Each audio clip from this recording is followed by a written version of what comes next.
김도훈 평가사입니다.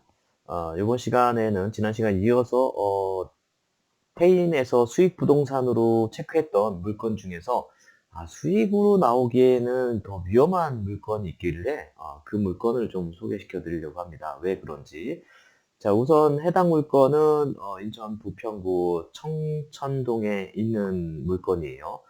물건이고 지금 보시니까 13억에 감정가가 되어 있는데 2억 2,100까지 떨어졌다 이렇게 표시가 되어 있습니다.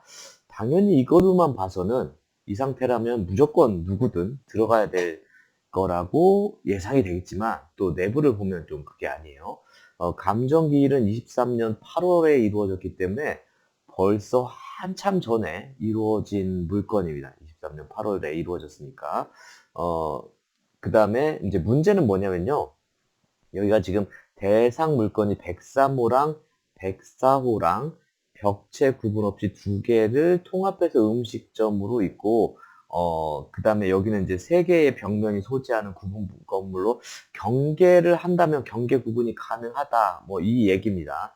자, 그래서 사진으로 보시면은, 사진에서 친절하게 사진으로 체크를 해놔 주셨어요.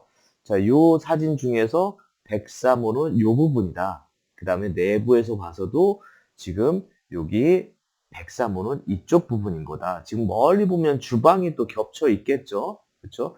배치도를 봐도 여기가 103호 개념이고 뭐 이렇게 좀 있는데 합쳐서 운영이 되고 있는 건물인 것 같아요. 그렇죠?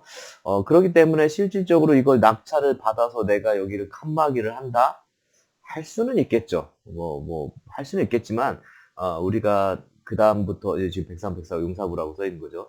그다음부터 진행해야 될 스트레스는 또 엄청 많다. 좀 이렇게 설명드릴 수 있을 것 같아요. 어, 근데 이제 문제는 여기서 고민되는 게 13억으로 감정한 감정평가사는 왜 감정을 이렇게 했을까? 이게 13억이 맞을까? 뭐 이거에 대한 의문도 솔직히 있었습니다. 틀리진 않았을 텐데 그 이유가 좀 있습니다. 자, 그 다음에 이제 추가 아까 있어도 좀 빼먹었던 부분이 여기 14층 공장의 1층 상가래요. 우리 전 국민이 모두 무덤 속으로 갔던 지식산업센터 내에 있는 1층 상가입니다. 최근에 이런 전체 건물들이 상가들이 공용 요금이 미납돼서 전체가 꺼졌다 뭐 이런 얘기가 나옵니다. 위에 있는 것들이 지식산업센터가 당연히 활발하게 움직이고 있다면은 관리비 수입이나 이런 것들이 원활하기 때문에 이쪽에 공용전기나 뭐 전기수도 이런 것들이 다 유지가 되겠지만은 만약 여기 지식산업센터로 해서 분양을 받았는데 여기 가봤더니 지식산업센터에 다 공실이다. 그럼 소유자 입장에서는 제일 먼저 아낄 게 관리비부터 아낄 수밖에 없어요. 공실이면. 그럼 관리비가 누적, 관리비 미납이 누적 되다 보면은 1층은 어찌 보면 이 애 때문에 거꾸로 피해를 볼 수도 있습니다. 한번 로드뷰를 볼게요. 자, 로드뷰를 보면은, 어, 이렇게, 상가가 이렇게 형성되어 있습니다. 이쪽은 아마도 이제 공단이 있어서 화면 음영 처리가 된 것 같아요. 보면은 숯불구이집도 있고 부동산도 있고 뭐 백화점도 있고 뭐 거리상으로도 널찍하니 뭐 잘 정비가 된 지역입니다. 그리고 이쪽도 뭐 빵 백화점도 있고 뭐 규모가 큼직큼직하게 들어가 있어요. 우리가 고민하는 임대 뭐 이런 거는 당장은 뭐 매매 이런 팻말은 붙어 있지 않는 것 같습니다. 요 물건이죠. 1, 2, 3, 4 이렇게 되는 것 같습니다. 자, 주차장도 널찍하고 부경 테크파크에 있는 겁니다. 안에도 보면은 널찍하게 이제 이런 이제 시설들이 쭉 들어와 있네요. 뭐 거리나 이런 건 널찍널찍하니 뭐 좋은 것 같습니다. 자, 지역 전체를 보면은 대단히 무슨 그 주택가가 밀집되어 있다? 요 정도 아파트 단지가 있는 부분인 건데 추가적으로 수요가 올 거는 요쪽 부분에 좀 더 많이 몰려 있겠네요. 여기가 세 군데가 같이 분양이 되어 있으니까 여기도 규모가 큰 애들이 뜨문뜨문 많이 와 있는 지역입니다. 자, 그래서 이 그 지식산업센터가 공장이 잘 운영된다고 하면 자체적으로 지식산업센터만으로도 솔직히 잘 운영이 되고, 제가 찾아간 지식산업센터는 1층에 그 지식산업센터 분들을 위한 뷔페 식당이 있었어요. 엄청 잘 되더라고요, 줄 서서. 왜냐면은 뷔페 식당의 가격을 잘 적정하게 하면 여기 있는 분들이 그냥 내려와서 밥 먹고 올라가고 내려와서 올라가고 밥 먹고 하니까. 그래서 그런 부분이기 때문에 이건 좀 임장이 필요한 부분들도 있습니다. 그래서 이 지역이 잘 될지 안 될지는 좀 물음표로 놓고, 제가 설명드릴 수 있는 거는 이 부동산 13억이라는 것에 대해서 좀 설명을 드리려고 해요. 자, 이 부동산의 연역을 보려면 우선 뭐 뒤쪽에 있는 권리 구제나 이런 것들은 뭐 이제 여기도 인수액이 없고, 그다음에 말소 기준 권리나 말소 돼서 뭐 권리 구제상 권리 분석상으로는 복잡하지 않은 물건은 맞아요. 그러면 이제 가격에 대한 문제인데, 가격에 대한 문제에서 우선 등기부 등본을 좀 확인해 보시면 좋을 것 같아요. 자, 등기부 등본을 보면, 자, 이 건물은 이런 집합 건물 등기부 등본 볼 때는 대지권 목적의 토지의 표시가 명확하게 되어 있는지, 그 다음에 요거는 이제 전체 표제부 일동의 건물이 요렇게 이러한 구조로 옥탑 지상 이제 지하부터 지상까지 이렇게 있다라는 건물에 대한 것과, 그 다음에 그 건물이 깔고 앉아 있는 토지에 대한 얘기가 나와 있습니다. 근데 더 중요한 거는 여기 표제부에서 전유 부분 건물의 면적에서 대지권의 표시가 들어와 있냐 안 왔냐가 대단히 중요해요.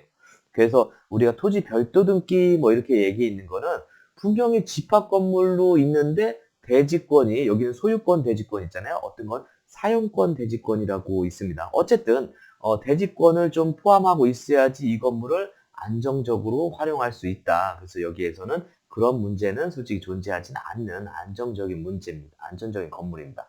자, 보니까 21년도 6월 달에 소유권 보존 등기를 했다는 거, 이때 건물이 지어졌다는 얘기예요.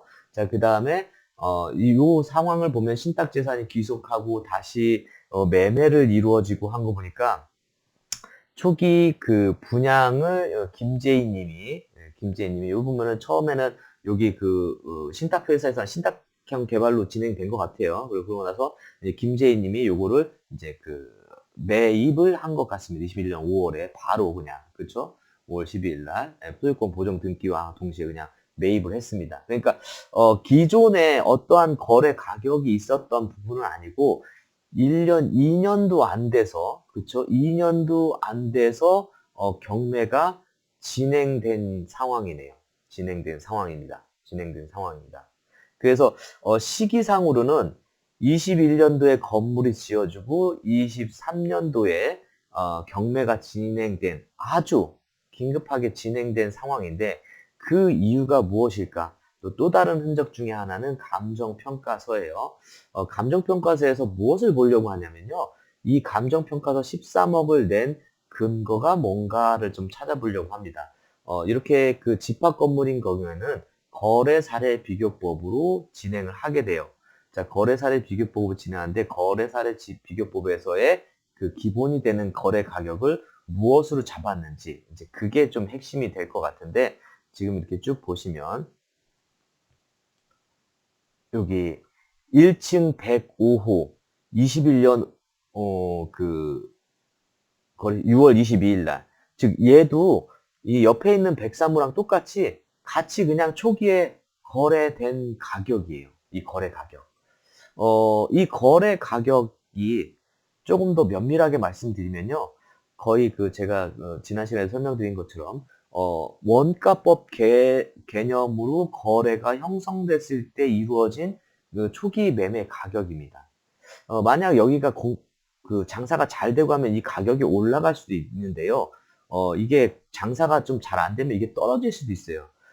여기 경매 평가하는 평가사님께서는 법률 기준에 맞춰서 정확하게 평가를 한 건 맞습니다. 근데 그게 거래가 이루어지는 한참 후의 가격이 아니라 거의 초기 분양가 개념으로 형성된 가격을 기준으로 평가를 한 부분이죠. 그러니까 처음에 이 13억, 여기도 이제 13억 정도의 분양을 받았는데 지금은 13억 정도의 분양이 될지 아니면은 더 떨어질지 지금 시기엔 또 물음표예요. 그래서 23년 당시 기준으로는 21년 거래 사례, 2년도 안 됐으니까 이 거래 사례를 가지고 가격을 판단한 게 맞지만, 현재 와서는 지금 우리가 보는 25년도에는 이 가격에 대한 물음표가 좀 있을 수 있다. 그리고 심지어 내가 낙찰받는다고 하더라도 요거에 뭐 한 10억 정도 되는 담보대출이 나오지 않을까에 대한 것도 면밀하게 확인해 봐야 된다. 이렇게 좀 설명드릴 수 있을 것 같습니다.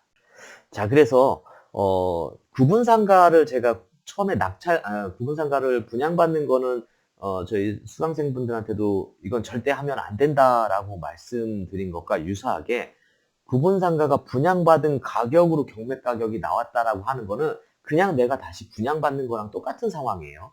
그렇기 때문에 이거는 뭐 지금의 2억 2천은 뭐 물론 당연히 이거보다 훨씬 떨어져서 우수한 상황이긴 한데, 요거는 이제 요 가격에 대한 거는 요 정도가 이루어질 수 있겠지만 안에 있는 요 이제 세입자와 이제 칸막이를 치고 해야 되는 그런 좀 분쟁이 있을 수 있다.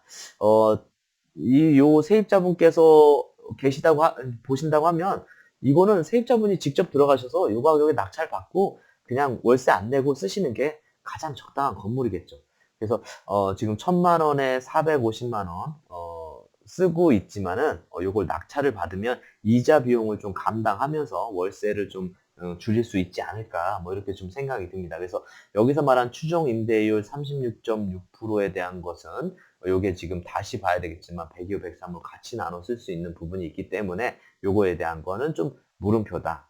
이렇게 보시고 정말 싸게 낙찰 받아서 한번 요분하고 협상할 수 있는 상황이라면 나쁘지 않겠지만, 제가 볼 때는 이 450만 원이라는 월세는 더 올라가기는 좀 어렵지 않을까 이렇게 생각이 듭니다. 그래서 좋은 것 같으면서 안 좋은 것 같은 좀 약간 애매모호한 그런 좀 수익 사례였습니다.